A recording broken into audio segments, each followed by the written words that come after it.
Okay, so today we're going to be looking at our recipe for piped biscuits, and these are a really nice way of making quite a plain biscuit nice and fancy. So what you're going to have to do first is you're going to have a baking tray, and you can either grease your baking tray or use grease-proof paper, which I'm doing here. But what I would suggest you do is use a little bit of grease underneath your parchment so that the parchment doesn't move when you do your piping onto it. So that's what I would do at that stage then. So the first thing you're going to do is you're going to sift your icing sugar into a bowl. Now you do need to sift your icing sugar, but you do need to do it quite carefully because icing sugar is very, very light and it does go everywhere if you put it through the sieve too fast. So you can use a spoon and sieve the icing sugar through, get rid of any lumps.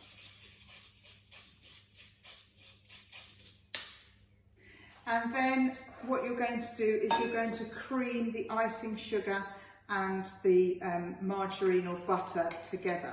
Now you must have softened butter or margarine for this. If you have hard butter, you won't be able to pipe your mixture.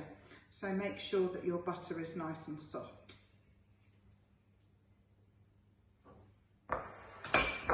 So we cream that together first of all.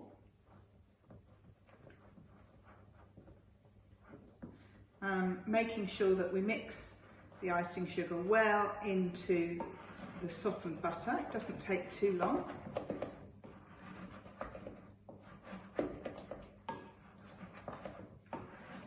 And you get a nice smooth mixture.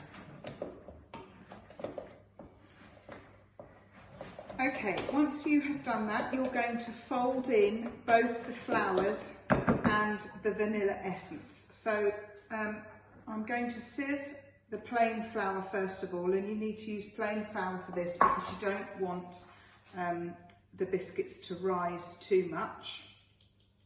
This isn't like a cake mixture.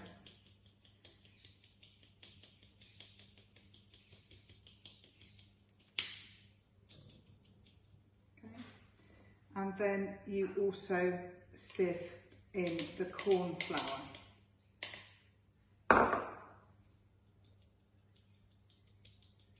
Now the corn flour will give a very smooth mixture to your biscuits, and that's why we use corn flour.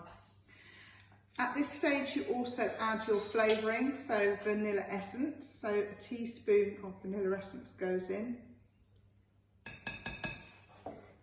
And then using your metal spoon rather than your wooden spoon to fold in the flour.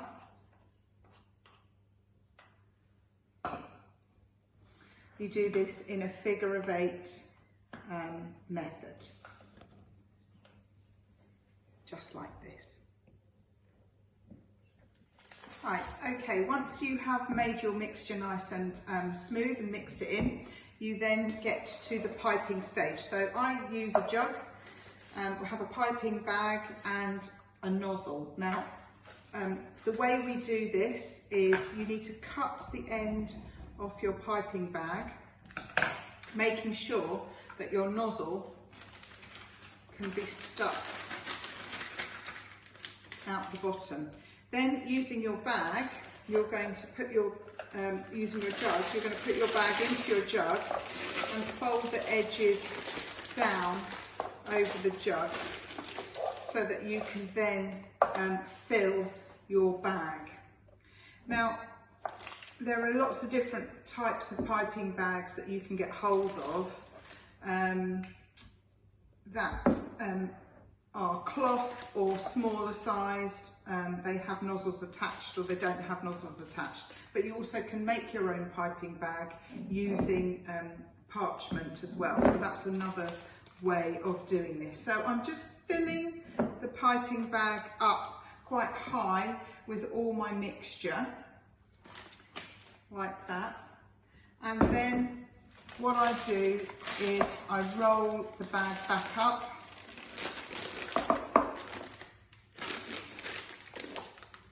and let that mixture fall down into the bottom of the bag.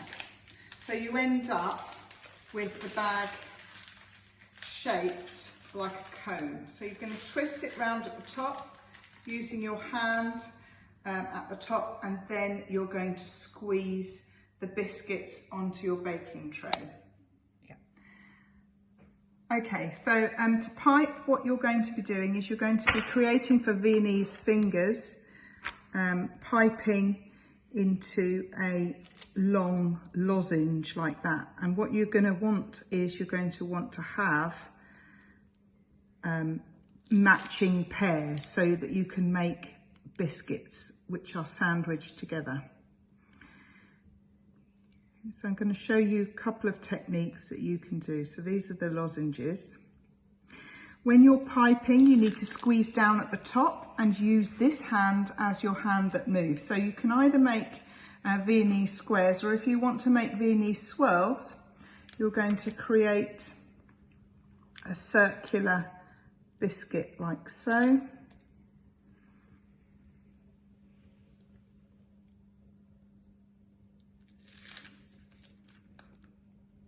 I'll try and get another 2 on here. And then there's one more shape that I'd like to show you, and that is just the straightforward Viennese biscuit like that. So you're just holding your nozzle in one piece. Okay. Right, so once you've taken your biscuits out of the oven, they should they're very delicate, so you've got to be careful with them, but they should be a golden colour rather than a dark brown colour. I have already pre-prepared a few of the biscuits because the best thing to do is to do this once they have cooled. So some of them are dipped in chocolate already, but I'm going to show you how to do that. So I've got a biscuit here which hasn't got any chocolate on, and you need to have melted chocolate and a spoon. Now you can either dip it in directly, so if you have a tall glass, that might be a good way of doing it, but if not, you're going to have to drizzle the chocolate onto one side of the biscuit and make sure that it is coated nicely. You will have to, at that point, leave the biscuit to cool so that the chocolate is hardened before you can do anything else. So that can just be put in the fridge until you're ready to do the next bit. So the next bit I'm going to show you is how to sandwich them together, and I have a series of different things. You could use buttercream, you could use a chocolate filling, you could use cream and jam for these different biscuits. So I'm going to take the long fingers, the Viennese fingers, and what I would do is I would have the biscuit, one side of the biscuit, and I would take some cream. And you can pipe this if you want to, or you can just spread the cream very delicately over one side of the biscuit. Okay. And before I sandwich it together, I'm going to add some jam onto the other side. So this is the jam can get spread onto the other side as carefully as you can. These biscuits do crumble. And then what you're going to do is you're going to create a sandwich. So that's a very tasty looking dessert there. So taking some more, you might just want to fill it with cream. Again, you can pipe the cream, or you can have it as thickly as you want or as thinly as you want. And sandwich your biscuit together like so. Okay.